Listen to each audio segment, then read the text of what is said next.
que foi celebrado na cruz do Calvário foi conquistado e hoje a gente pode celebrar.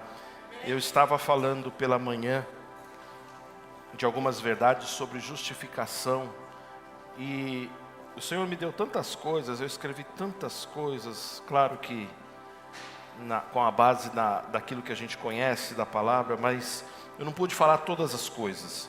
E pela manhã eu li alguns textos, li nos 4 evangelhos sobre Jesus no Getsemane. E mostrando a diferença, o ponto de vista de cada um. Então a gente fez uma leitura bem tranquila aqui dos 4 textos. Eu expliquei um pouco sobre o que é ou o que são os evangelhos sinóticos ou sinópticos, como queira, que é Mateus, Marcos e Lucas, que eles são muito semelhantes na sua narrativa. E o livro de João, ele não é o sinótico, ele não vai na mesma narrativa dos 3 primeiros evangelhos, mesmo porque João tem um outro ponto de vista. E a gente não vai ver muitos textos nos primeiros evangelhos, mas vai ver alguns textos diferentes, inclusive no livro de João. Mas eu quero ler com vocês somente o relato que eu li pela manhã, do livro de João, Jesus no Getsemane, que está em João, o Evangelho de João, capítulo 18, tá bom? A gente está sem o telão, tem só uma tela auxiliar ali, se você não alcançar, você pode ler no seu tablet ou no seu celular. João, capítulo 18. Eu peço que você abra, para você poder acompanhar aí, tá bom? Acho que todos temos, né? Uma Bíblia aí no celular. Amém, queridos? Você está comigo? Glória a Deus. Então diz assim, João capítulo 18, no verso 1, eu vou ler até o 11. Diz assim, Jesus no Getsemane: tendo Jesus dito essas palavras, saiu juntamente com seus discípulos para o outro lado do ribeiro Cedron, onde havia um jardim. E aí entrou com eles. E Judas, o traidor, também conhecia aquele lugar, porque Jesus ali estivera muitas vezes com os seus discípulos. Tendo, pois, Judas recebido a escolta e dos principais sacerdotes e dos fariseus, alguns guardas, chegou a este lugar com lanternas, tochas e armas. Sabendo, pois, Jesus todas as coisas que sobre ele haviam de vir, adiantou-se e perguntou-lhes: a quem buscais? Responderam-lhe: a Jesus, o Nazareno. Então Jesus lhe disse: sou eu. Ora, Judas o traidor estava também com eles. E quando, pois, Jesus lhes disse: sou eu, recuaram e caíram por terra. Jesus de novo lhes perguntou: a quem buscais? Responderam: a Jesus, o Nazareno. Então lhes disse Jesus: já vos declarei que sou eu. Se é a mim, pois, que buscais, deixai ir estes, para se cumprir a palavra que dissera: não perdi nenhum dos que me deste. Então Simão Pedro puxou a espada que trazia e feriu o servo do sumo sacerdote, cortando-lhe a orelha direita. E o nome do servo era Malco. Mas Jesus disse a Pedro: mete a espada na bainha. Não beberei porventura o cálice que o Pai me deu? Glória a Deus, até aí esse texto. Talvez você não pegue toda a essência do que nós falamos pela manhã, mas eu quero trazer rapidamente um cenário do que estava acontecendo aqui. Jesus tinha acabado de sair do cenáculo. Não sei se você sabe o que é um cenáculo, mas o cenáculo é a sala onde eles faziam as refeições, onde faziam as ceias, inclusive a ceia do Êxodo, que todo judeu estava acostumado a fazer, tá certo? Então, naquele momento, irmãos, ele estava encerrando um ciclo muito importante. Ele estava encerrando a Páscoa judaica, tá certo? Pastor, o que era a Páscoa judaica? A Páscoa judaica, eu já preguei aqui algumas vezes, era justamente o momento em que eles celebravam a saída do povo de Israel do Êxodo. O Êxodo. Eles estavam presos no Egito, tá certo? Então, você lembra aquele evento onde a instrução para o povo é que marcasse os umbrais com sangue, porque uma última praga cairia sobre os egípcios, ao ponto de morrer os primogênitos. E se o umbral tivesse marcado com sangue, aquela casa não seria tocada. Mas ao mesmo tempo o povo de Israel recebe a instrução de fazer a ceia, que era justamente matar o cordeiro, comer as ervas amargas, os pães sem fermento, tudo num simbolismo do que Deus iria fazer, uma libertação que viria para o povo, amém? Agora eu quero que você veja, nesse momento era a última celebração da Páscoa judaica. Jesus, ele é a pessoa mais interessante de se conhecer. Ele é aquele que faz a história, ele é aquele que está nos momentos mais importantes da história. E por mais que as pessoas tentem negá-lo, é ele que dividiu a história. Tá certo? Então, Jesus, eu aconselho você, ame esse Jesus. Tenha um relacionamento com ele. Aleluia. Aleluia. Jesus estava celebrando a última Páscoa. A última Páscoa. Olha que ousado, hein? É muita ousadia, não é? Falar assim, não, é a última. A partir daqui não tem mais valor celebrar a Páscoa. Imagina como ficou o povo, né? Mas eu quero que você imagine. Ali estava aquela representação.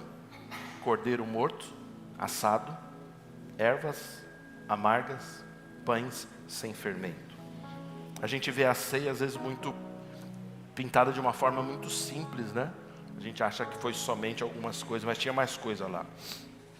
A partir daquele momento, meus irmãos, não haveria mais matança de cordeiro. Por quê? Porque Jesus seria o próprio cordeiro. Ele seria o cordeiro que seria morto, tá certo? Quando a gente lembra do cálice que vamos celebrar aqui, o cálice que ele levanta, ele diz, esse é o meu sangue que é derramado por vós, vai ser derramado por vós. Que tremendo. Ele estava falando de um sangue da purificação ou sangue da justificação. É o sangue que te deixaria justo, puro, santo. Já viu aquele termo, varrer a sujeira para baixo do tapete? Era o que se fazia quando se matava um cordeiro. Que sem derramamento de sangue não há remissão de pecados. Então um cordeiro precisava ser degolado, um sangue precisava ser derramado. Uma ira seria aplacada por um tempo, algo provisório. Não desprezando o momento, mas uma sujeira escondida. Agora, o sangue do Cordeiro Jesus, ele não mais seria por um tempo, mas todo mundo que fosse banhado por esse sangue, seria purificado para sempre. E Deus olharia para você e falaria assim, o que? Banhado pelo sangue do meu filho? Então está purificado para sempre. O seu nome está escrito no livro da vida. Você entende o que é aceitar Jesus? Quando a gente fala aceitar Jesus, é algo muito mais profundo. É uma aliança, é celebrar uma aliança, é uma aliança de sangue. Vestes lavadas no sangue, ser banhado no sangue. Parece ser algo escandaloso e nojento, né? Se você pensar ao pé da letra. Mas o apóstolo Paulo, com muito entendimento e revelação, ele diz assim, é na cruz de Cristo que nós vamos nos gloriar. Ela é escândalo para o mundo, mas para nós é a glória. Porque a gente entende o que estava acontecendo, tá certo? Então, meus irmãos, Jesus, nesse momento, ele se coloca como o próprio sacrifício. Eles não estavam entendendo totalmente. Eles não estavam entendendo totalmente. Os apóstolos presentes entendiam algumas coisas, mas quando o próprio Pedro pega a espada, ele acredita que ele poderia evitar aquele momento. Mas diz que Jesus pega a orelha de Malco e cola ela de novo, não com o super bonder, mas com um milagre, não é isso? Cura aquele homem novamente e fala assim, Pedro, mete a espada na bainha, guarda aí, você não está entendendo. Eu já estou convencido que esse cálice é para eu beber. cálice que Pedro ainda não entendia direito, ele não entendia. Ele achava que talvez por um impedimento na força da espada poderia fazer com que Jesus recuasse. Não. Eu não li todos os textos hoje, mas você sabe que os outros evangelhos, Mateus, Marcos e Lucas, ele fala justamente da angústia que Jesus sentiu. Da angústia. Eu falei algo aqui pela manhã e talvez você até fique um pouco assustado. Mas Jesus sentiu depressão naquele momento. Sabe por quê? Ele chega diante de Deus, ele fala assim: Pai, se possível, afasta de mim esse cálice. Ele estava dizendo assim: tem uma outra maneira de você cumprir o plano para a humanidade? Então, ele ora por 3 vezes. As primeiras 2 vezes ele está muito angustiado. E ele chega a falar: leia, por favor, leia os 3 evangelhos. Jesus no Getsemane. Você vai ver, ele fala assim: a minha alma está tremendamente angustiada. Lucas fala que ele diz assim: a minha alma está angustiada até a morte. Era algo, Jesus não estava com medo. Sabe quando você vai fazer um exame no dia seguinte, você tem que ficar em jejum, é um exame meio chato, do médico, aí você fica meio com medo? Ou você vai fazer um tratamento de canal no dia seguinte, aí um dia antes você fica sofrendo, não é assim? Não é? Você fica pensando: será que eu vou embora amanhã, né? Você fica pensando: será que vai ser o dia derradeiro, né? Mas Jesus não estava com medo da morte física. Ele estava justamente temendo algo que estava sendo revelado no seu espírito. Que uma cisão, um corte profundo seria feito de essência, de espírito. Ele não era a questão de carregar os pecados da humanidade, era o peso, mas o que Jesus temia, o cálice que ele não queria beber, era estar afastado de Deus. E Jesus então, ele vem agora como um sacrifício. Você precisa entender muito sobre o sangue do Cordeiro. Você precisa entender que fé, justificação é algo muito profundo, tem que alegrar o seu coração. E nesse momento, veja, ele desce do cenáculo, que é aquela sala onde estavam fazendo a refeição. Ele atravessa o Vale do Cedron. João é o único que cita o Vale do Cedron. Significa vale escuro. O vale da sombra da morte, momento de tristeza. E ele cai aonde? Ele mergulha aonde? No Monte das Oliveiras, Monte das Azeitonas, onde havia uma prensa, onde as olivas, onde as azeitonas são pressionadas. Jesus seria pressionado até a morte naquele momento. Ele diz, o texto, que ele traz Pedro, Tiago e João, os filhos de Zebedeu, os meninos que tinham o apelido de Boanerges, os esquentadinhos. Mas só que esses meninos que são esquentadinhos falaram assim: Jesus, numa certa ocasião eles falaram assim: nos permita no teu reino um sentar à direita e o outro à esquerda. É muita petulância, né? Aí Jesus falou assim: ó, quanto a sentar no reino, é o meu Pai que decide. Mas será que vocês estão dispostos a beber um cálice que eu vou beber? Aí eles respondem rapidamente: estamos, está tranquilo. Mal sabia eles, né? Que Tiago seria o primeiro à espada. João, pela graça, fugiu de ser morto. Diz a tradição que ele caiu num balde, um tonel de óleo fervente, mas conseguiu escapar. Mas mesmo assim ele foi deportado para a ilha de Patmos, onde escreveu o Apocalipse. Esse João que foi depois considerado o amado. Aqui eles não estavam tratados, tanto que quando você lê os outros evangelhos, você vê que eles não puderam nem vigiar, orar, nem 1 hora, e Jesus repreende eles 2 vezes. Aí eles acordam assim: oh Jesus, foi mal. Você imagina? Eu fico pensando, se eu tivesse lá, e eu dava um jeito de acordar, não é não? Vigiar com Jesus. Imagina se Jesus falasse assim: Paulo, vixe, até arrepiei meu negócio aqui. Paulo, vigia comigo 1 hora. Falei: agora, Jesus. Imaginou? Mas não vamos criticar os apóstolos, não. Se a gente fizer 1/3 do que eles fizeram, tá bom, né? Mas vamos lá. Esses homens seriam transformados por essa redenção, por essa glória, que eles nem entendiam direito ainda. Por isso que eu falei pela manhã, nós hoje temos todo o quadro, a gente consegue enxergar tudo. A gente consegue entender o que é justificação, a gente consegue entender o que foi a expiação, o que representou a morte de Jesus, tá certo? Glória a Deus. A alma de Jesus profundamente angustiada, como eu disse a vocês, diz os evangelhos, diz que ele ora e chora.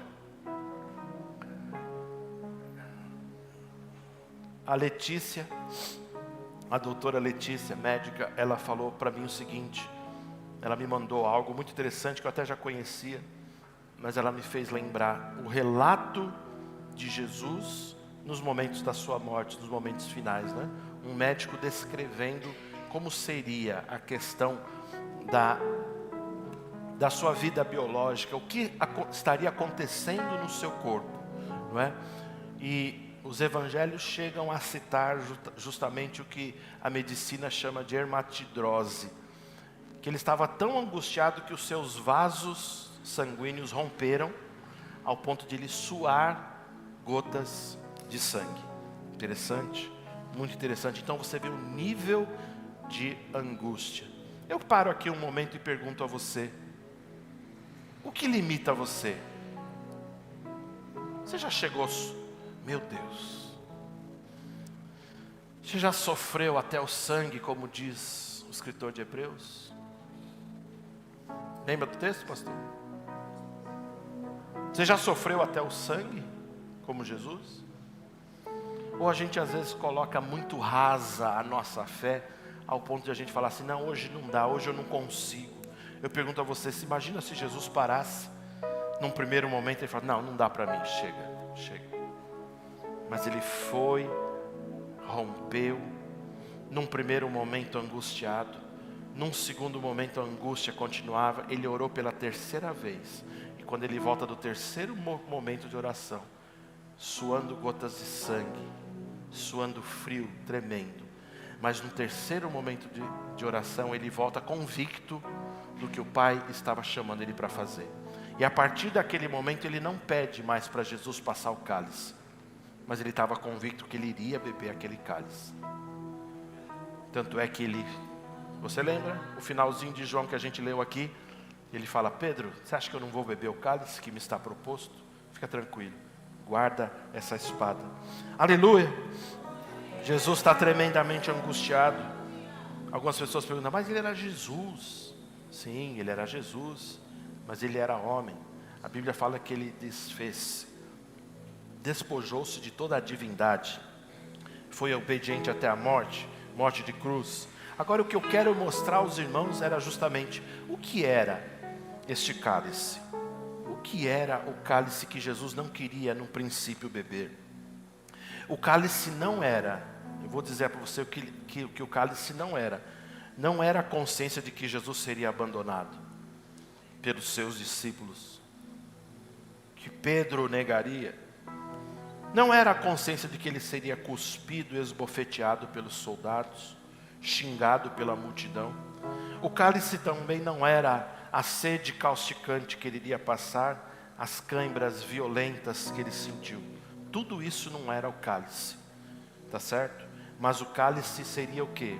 A consciência de que na cruz, Deus Pai viraria o rosto e o abandonaria nos seus pecados.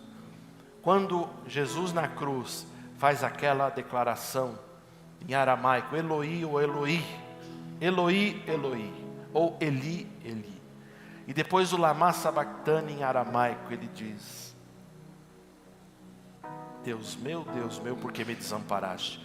Naquele momento é como se Jesus percebesse o próprio Deus, o próprio Pai virando o rosto para ele. Jesus seria abandonado nos pecados da humanidade. A morte espiritual, que algumas pessoas não entendem o que é, mas a morte espiritual é a maior desgraça que um ser humano pode experimentar. Pastor, não é a morte física? Claro que não. Porque se eu estiver com uma aliança com Cristo, se o meu corpo morrer, eu estou na eternidade com Ele. Por isso eu posso morrer no meu corpo, mas estar vivo espiritualmente. Os nossos queridos que morreram em Cristo estão vivos no Senhor. Agora você imagina morrer sem Cristo? Não é sem uma religião. A gente estava falando ontem, né? As pessoas gostam de falar assim: eu tenho uma religião. Meu Deus, se elas conhecessem o dom de Jesus, o que é Jesus, se elas conhecessem quem é Jesus, elas nunca falariam eu tenho uma religião. Elas entenderiam, esse é o homem mais maravilhoso que pisou nessa face da terra. Jorlan, eu me converti a você, meu irmão. Eu estou assistindo The Chosen. Amém? Estou assistindo direitinho. E eu não baixei na Globoplay, tá? Não baixe na Globoplay, baixem o estúdio, o Angel Studios, tá bom? Na Netflix, não estou fazendo propaganda não, só tem uma série, né? Uma série não, uma temporada. E a gente baixou. Mas como é tremendo aquele momento que Jesus fala com a mulher samaritana, não é? Eu posso assistir 20, 30 vezes, eu vou chorar todas. A Sai e o Guga olha para mim quando estão vendo, tá chorando, pai, tô. Porque é tremendo a maneira, porque Jesus ele fala, aquela mulher estava tão religiosa, né? Tão religiosa, querendo ter uma vida de santidade que não tinha, mas querendo ser religioso. Esse é o problema do brasileiro, viu, Brasil? Queremos ser religiosos, mas estamos longe, muito longe de Deus. Muito longe. E Jesus ele propõe, né? Ele fala assim: se você soubesse quem está te falando, você logo pediria e eu te daria a água da vida. Por isso que eu estou falando a você, se você não tem certeza da sua salvação, fala com o pastor Roberto, com a Natália, comigo, com a Sá, com o Will, a Laís, os irmãos líderes, o Guga, a Laura, as pessoas, os líderes, nossos diáconos, eles podem levar você a Cristo. Se você não tem certeza, às vezes você não quer fazer isso no momento que a gente faz o apelo, mas você precisa ter uma aliança com Jesus. E você tem que parar essas declarações, eu tenho a minha religião, porque a tua religião não importa. A tua religião por si só leva para o inferno. Mas Jesus, ele não é uma religião, ele é o próprio sangue. Ele é a representação da graça que foi revelada para trazer salvação. Aí ele está dizendo para você essa noite, se você soubesse, quem está falando com você, eu sou o enviado de Deus, eu me revelaria a você, eu te dou a água da vida agora. Então, meus irmãos, o cálice que Jesus queria evitar, que se possível fosse, é que ele não experimentasse a separação de Deus.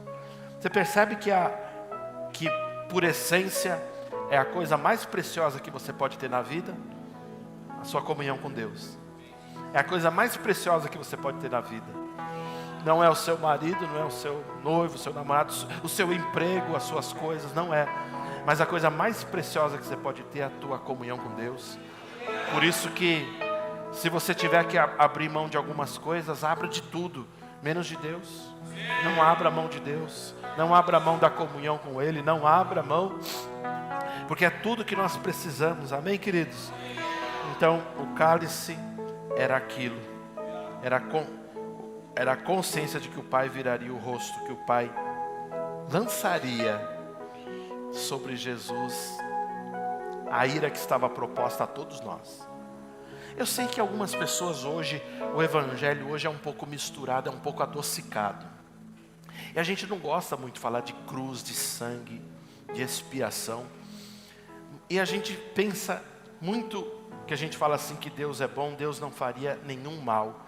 E eu creio nisso, Ele não faz mal, Deus é bom em todo tempo. Mas para que o plano fosse completado, precisaria haver um Cordeiro Santo que pagasse.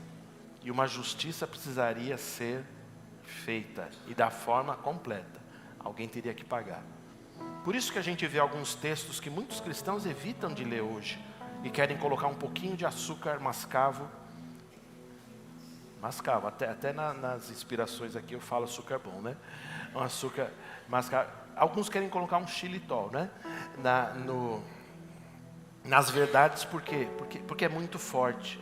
Quando você lê em Isaías, diz assim, Eu creio que Isaías não estava equivocado. Diz assim que agradou a Deus moer Jesus. Todo mundo fica quieto, né? É porque é sério. Deus se agradou, então Deus malvado. Ele queria fazer o mal. Jesus, não é essa a ideia. A ideia é justamente que alguém precisaria pagar.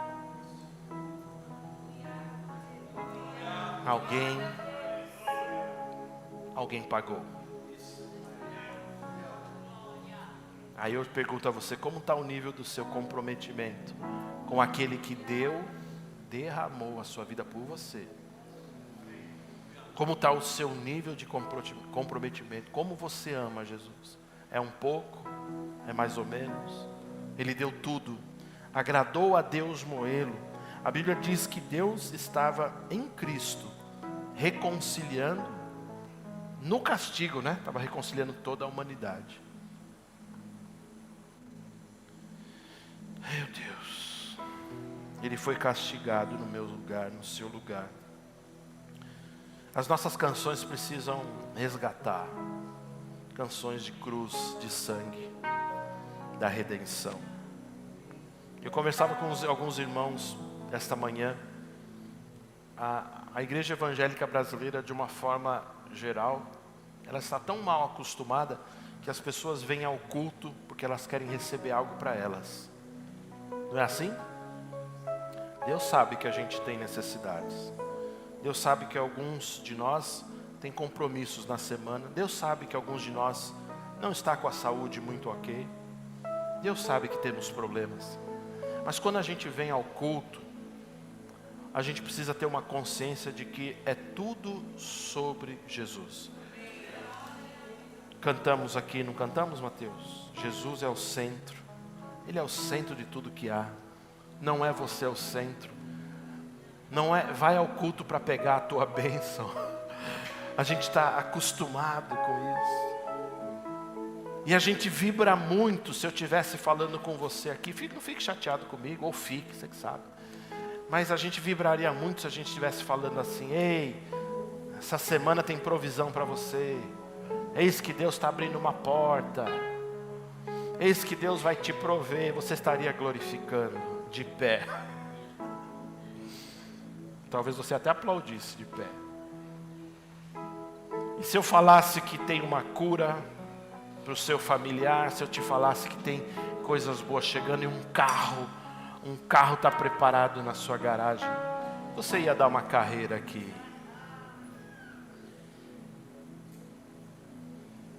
Agora eu falei pela manhã, as nossas igrejas precisam ser restauradas. Num tempo que a gente começa a falar de sangue, cura, expiação, substituição, salvação, sozo. E a gente começar a falar nesse nível, as pessoas começarem a correr da carreira. É o contrário, a gente aprendeu o contrário.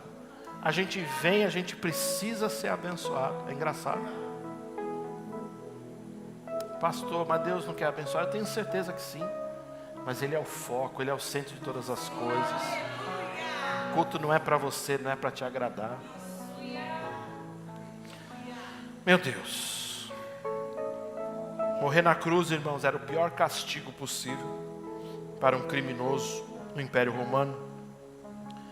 Havia algumas formas de morrer. Havia o decolatio, que era a decapitação, as penas capitais, não é? Que os romanos aplicavam. Havia o damnatio ad bestias, que era quando o criminoso era lançado aos animais selvagens para ser devorados. Havia também o lapidus, que era justamente morrer apedrejado. Havia também o crematio, que era ser queimado vivo. Mas a pior de todas era a crucificação ou crucifixão, como queira, que seria a morte de cruz.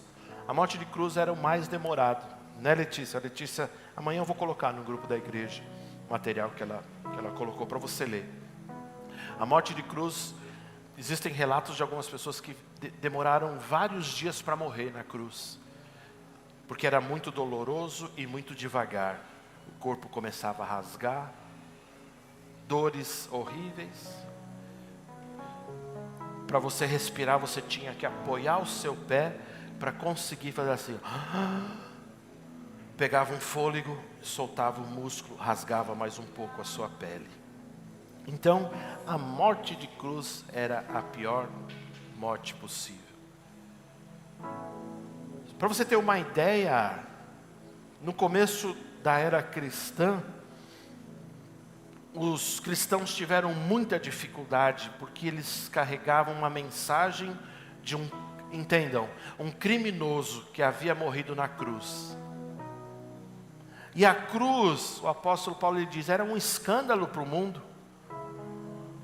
E a mensagem era um tanto que difícil de ser falada. Porque afinal de contas Jesus não cumpriu algumas expectativas. Porque alguns queriam que ele inaugurasse um império ou um reino, ou talvez um grupo subversivo que lutasse contra o império. Mas Jesus veio com outro tipo de reinado. E eles tinham muita dificuldade no sentido de que a cruz era escândalo. Falei pela manhã, deixa eu falar de novo para você. A palavra cruz, no latim crux, ela era considerada um palavrão.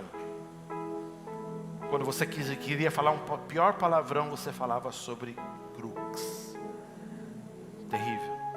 Não sei se você sabe, mas as pinturas que a gente vê, e até as esculturas, os bonecos de gesso, as fotos que você vê de Jesus na cruz, você vê Jesus um pouco magro e até com uma espécie de umas roupas cobrindo a sua genitália. Mas não, os criminosos eram expostos nus. Eles ficavam totalmente nu até que morresse. Em alguns casos a sua genitália era pregada na madeira para sofrerem mais.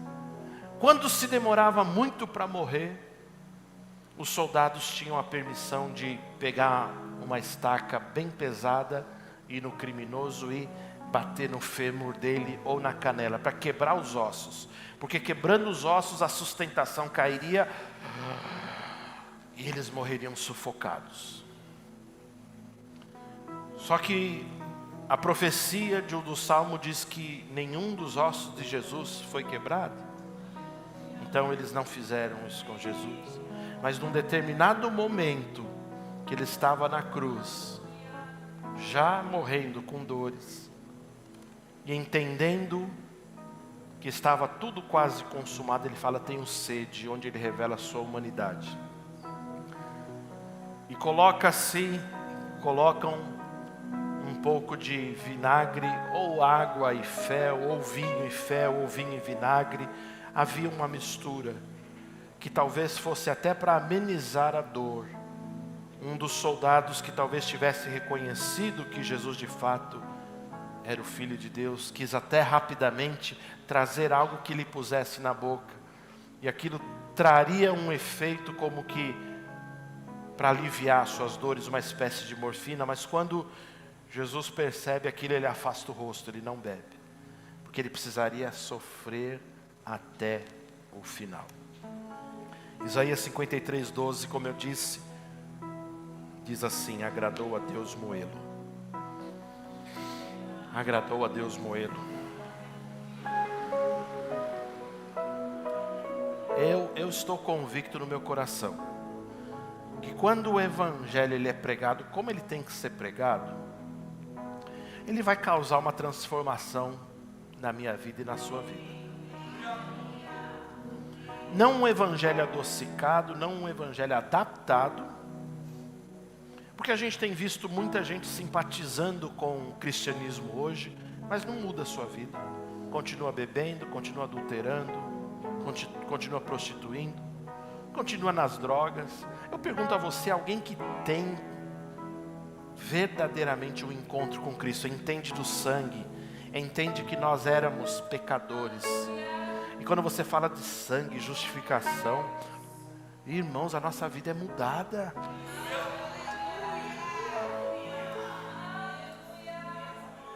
Se com uma palavra e uma consciência dessa eu não tiver a minha vida mudada, nada mais me ajuda. Nunca mais diga que Jesus foi um mártir, porque mártir foi aqueles que morreram depois de Jesus, pela causa do Evangelho. Mas Jesus não foi mártir, Jesus, ele foi o sacrifício expiatório. Você precisa entender sobre isso. Sacrifício vicário significa quando alguém toma as suas vezes, vai no seu lugar. Se você entender isso, você vai ter uma semana não cheia de prosperidade, entenda isso. Você vai ter uma semana que você vai aprender a glorificar muito mais a Deus. Você vai falar assim: Senhor, o Senhor foi no meu lugar. Repare, acaba toda a baixa autoestima, acaba a depressão, acaba a tristeza. Você fala assim: Ele foi no meu lugar. Jesus teria morrido se fosse só eu na terra. Por isso que o Evangelho, irmãos, eu creio nisso firmemente. O Evangelho cura. Ele cura a minha alma, ele tem que curar a minha alma, ele tem que me fazer uma pessoa melhor.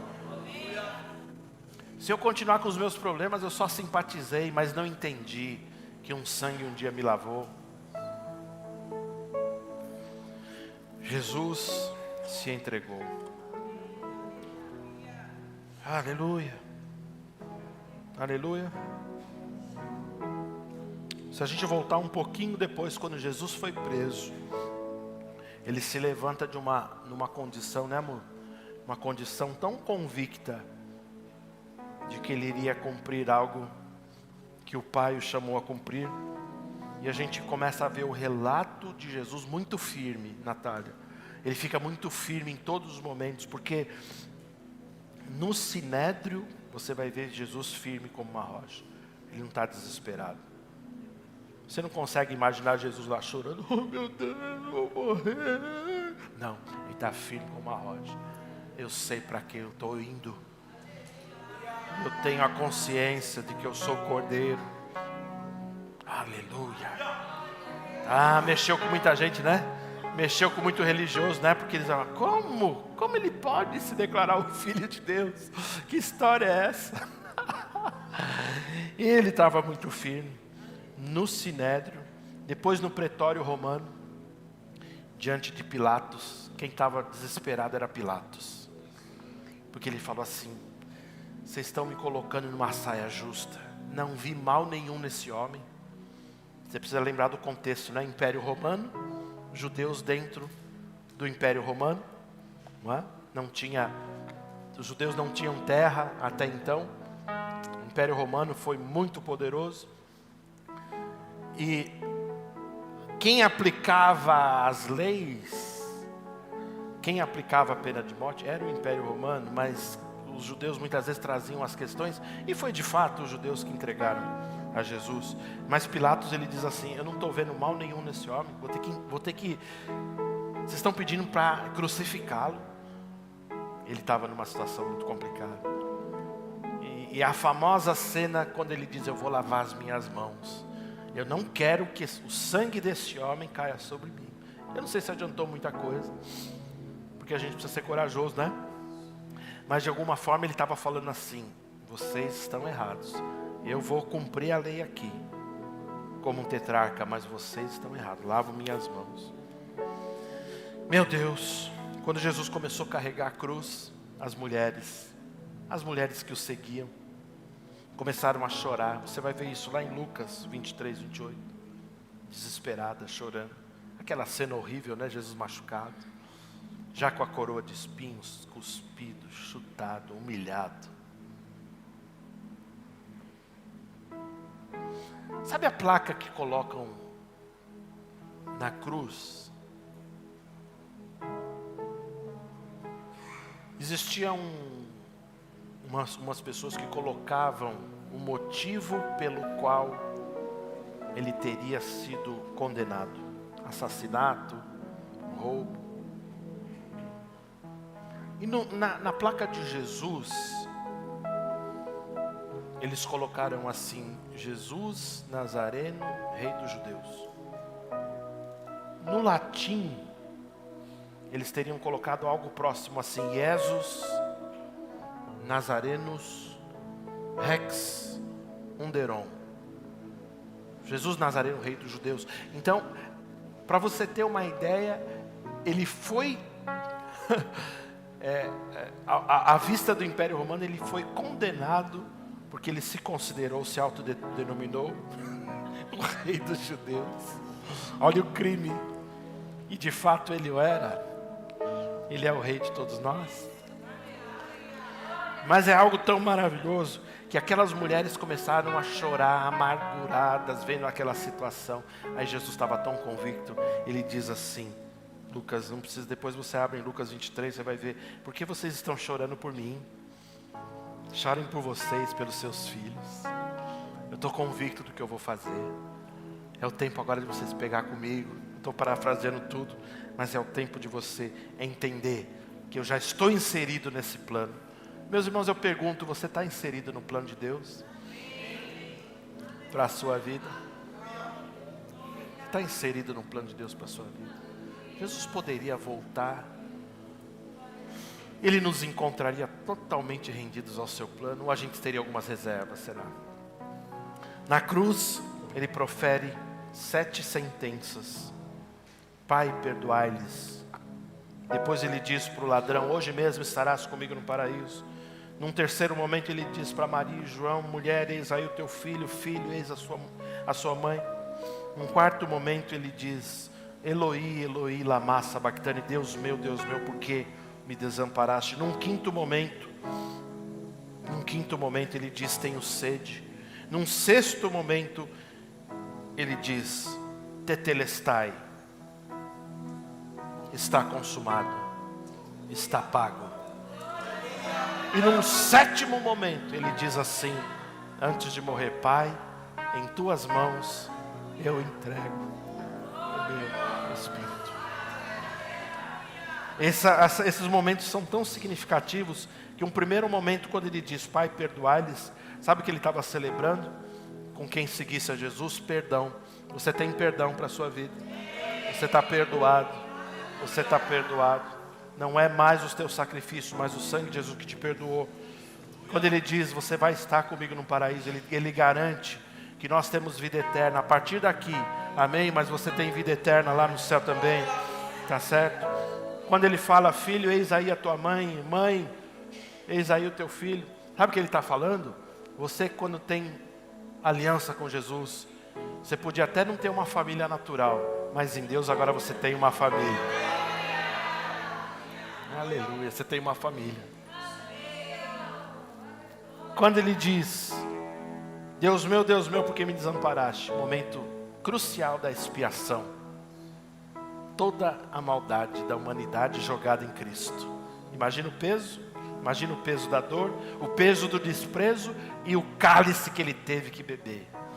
Morte espiritual. Experimentou afastamento total de Deus. Era o homem, não se escandalize por favor, a cruz é escândalo, mas não se escandalize. Era o homem mais maldito e desgraçado da face da terra. Pastor, eu não estou, pastor, você está blasfemando. Não estou, meu irmão, entenda isso. Jesus se tornou o homem mais desgraçado e maldito naquele momento. Para quê? Para que hoje a gente pudesse experimentar graça e bênção. Graça e bênção. Num quinto momento ele diz, tenho sede. Ele estava dizendo, eu sou homem. Ele era homem. Ele se fez homem. João escreveu isso e ele disse, alguém negar que Jesus veio em carne, esse não é de Deus. Porque a expiação é muito clara, o projeto era que ele viesse em carne. É por isso que Hebreus escreve muito claramente que ele sabe o que é padecer. Ele sofreu e ele sabe tudo que você sofre. Não adianta falar assim, Senhor, o Senhor sabe que eu estou sofrendo? Acho que Deus responde assim, Jesus sabe. Ele sabe porque ele sofreu exatamente. Ele sabe exatamente as dores, os medos que você pode ter. Naquele momento, do sexto momento que eu falei do tetelestai, que ele diz assim, está consumado, está pago. Não tem mais dívida. Isso é maravilhoso. E quando ele diz, Pai, em tuas mãos eu entrego o meu espírito, ele estava fazendo oferta. A primeira oferta agradável a Deus. Irmãos, a primeira oferta agradável a Deus foi Jesus. Por isso que tudo a gente oferta em nome de Jesus. Você percebe que a nossa oferta precisa ser agradável? Por isso que a gente faz oferta de coração, né? A nossa vida, os nossos bens, o nosso ministério e assim por diante. Irmãos, para você ter uma ideia, a morte de cruz, ela não dava direito para a pessoa que morresse ser sepultada. Não dava direito. Era tão feio o negócio que os parentes não poderiam sepultá-lo ou numa cova rasa, numa cova profunda, muito menos num túmulo de pedra. Então, sem o direito de ser colocado numa cova, eles eram jogados num lixão que se chamava, ele tinha um nome no latim é um nome muito feio, chama-se putenescum, que significa lugar de podridão, de putrefação. Só que o que aconteceu? A gente vê que no relato bíblico, José de Arimateia, um homem que estava envolvido nas leis e no sinédrio, era um judeu. Ele provavelmente começou a entender quem era Jesus e ele pede para que Pilatos desse o direito de enterrar o corpo dele. E como abrindo uma exceção, ele falou, tá bom, vai lá, vai tranquilo, vai. Só que é o seguinte, põe guarda lá na porta, colocou umas condições, achando que ia impedir que Jesus ressuscitasse. Não conseguiu não, né? Você vai ver no final do relato de Mateus, que eles acreditam, os judeus até hoje, que o corpo de Jesus teria sido roubado. Jesus ressuscitou, irmãos.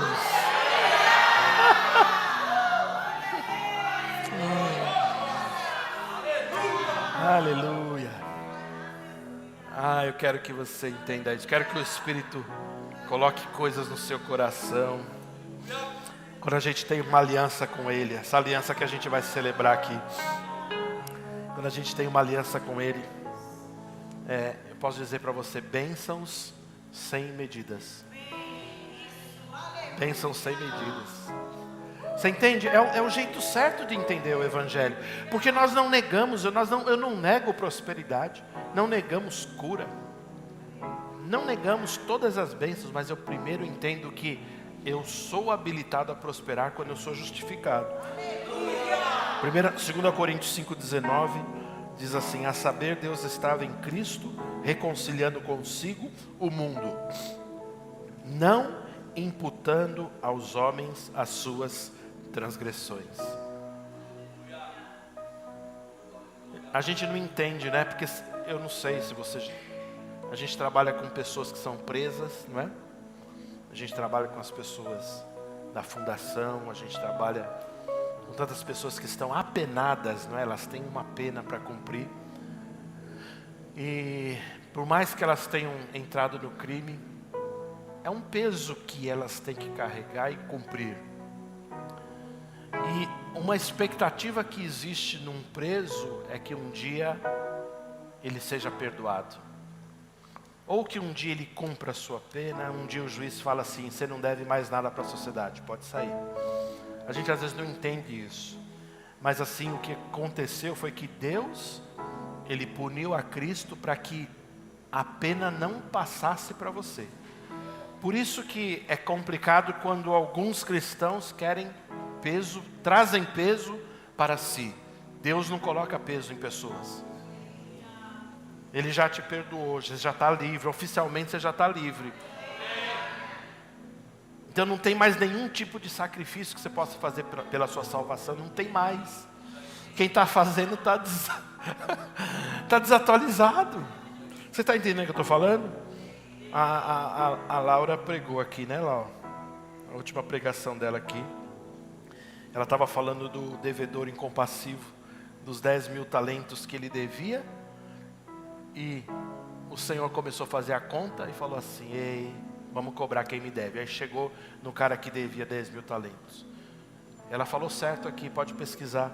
A dívida de 10 mil talentos seria como que você trabalhar 150 mil anos para você ganhar 10 mil talentos. Eu pergunto, você vive 1000 anos? Quanto mais 150 mil?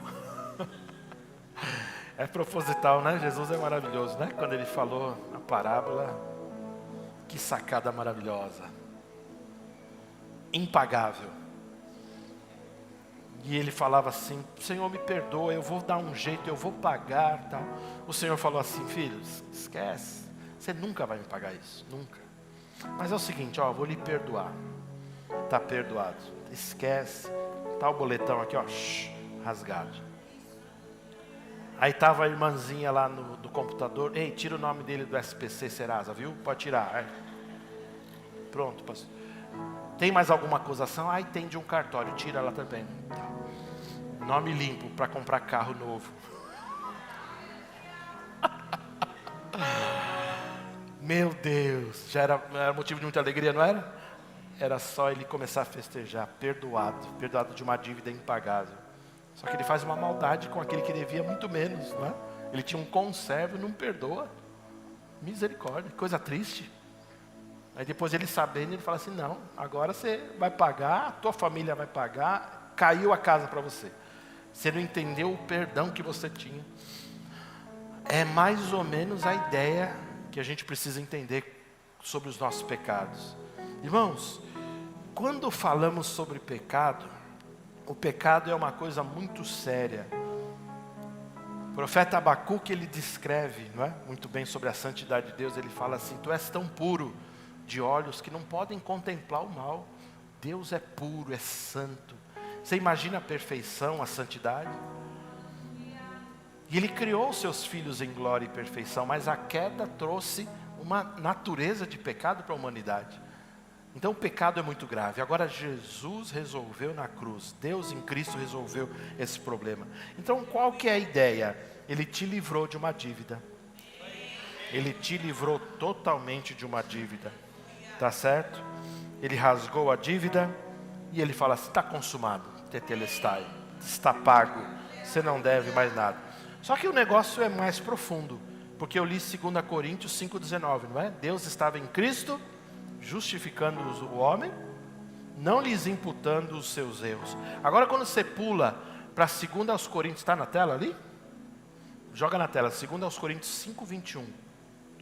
Aí você entende um conceito que você precisa entender. Que eu vou começar a concluir com isso. 2 Coríntios 5,21 diz assim: aquele que não conheceu o pecado, quem é? Jesus. Deus o fez pecado por nós. Para quê? Para que fôssemos feitos nele. Nele quem? Em Cristo. O quê? A justiça de Deus.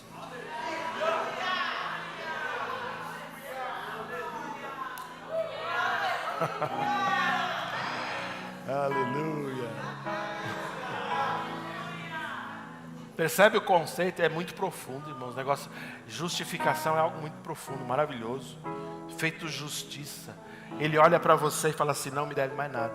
Só que agora eu vou tirar um coelhão da cartola aqui, que você nunca ouviu isso.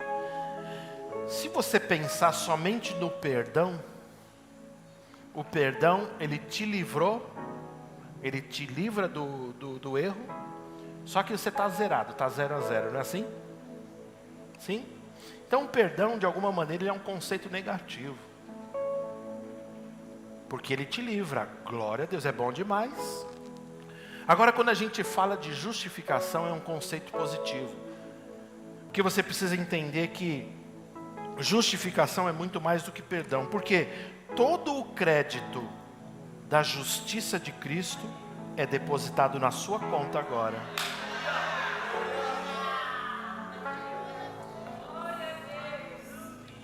Esse era o momento para você dar uma carreira. Mas a gente não entende muito, né? Quem sabe se a gente vai entender. Esse era o momento. Agora entenda, Deus ele não só te perdoa e te deixa zerado. Pelo contrário, ele fala assim, ó, tem muito mais. Você está tão justificado diante de mim, que tudo o que Cristo conquistou na cruz, agora é seu por direito. É seu. É por isso que cremos em cura. É por isso que cremos em prosperidade. É por isso que cremos em salvação, em alegria, em mudança. É por isso que nós cremos em milagres. Porque justificados neles nós temos todas as coisas, amém? Meu irmão, minha irmã, você tem em Cristo todas as coisas. Mas agora vai pelo caminho certo. Aprenda sobre justificação. Aprenda sobre estar nele. Aprenda sobre ter a consciência de que, feito justiça, você foi colocado num patamar de crédito diante de Deus. Você entende que agora faz sentido eu conversar com você e falar que não tem mais porquê você ter falta, ter tristeza, não ser curado, não tem mais sentido. Porque quando você entende que todos os créditos da justiça foram colocados diante de você, você pode dizer assim: nele eu tenho todas as coisas. Está tudo disponível. Vamos cantar, queridos? Aleluia. Que o Espírito Santo fale ao seu coração. Que o Espírito Santo traga uma revelação mais profunda até. Que você se alegre, não porque os demônios saem quando você ora, são expulsos, mas se alegre porque o seu nome está escrito no livro da vida. Salvação é algo muito mais poderoso para a gente se alegrar.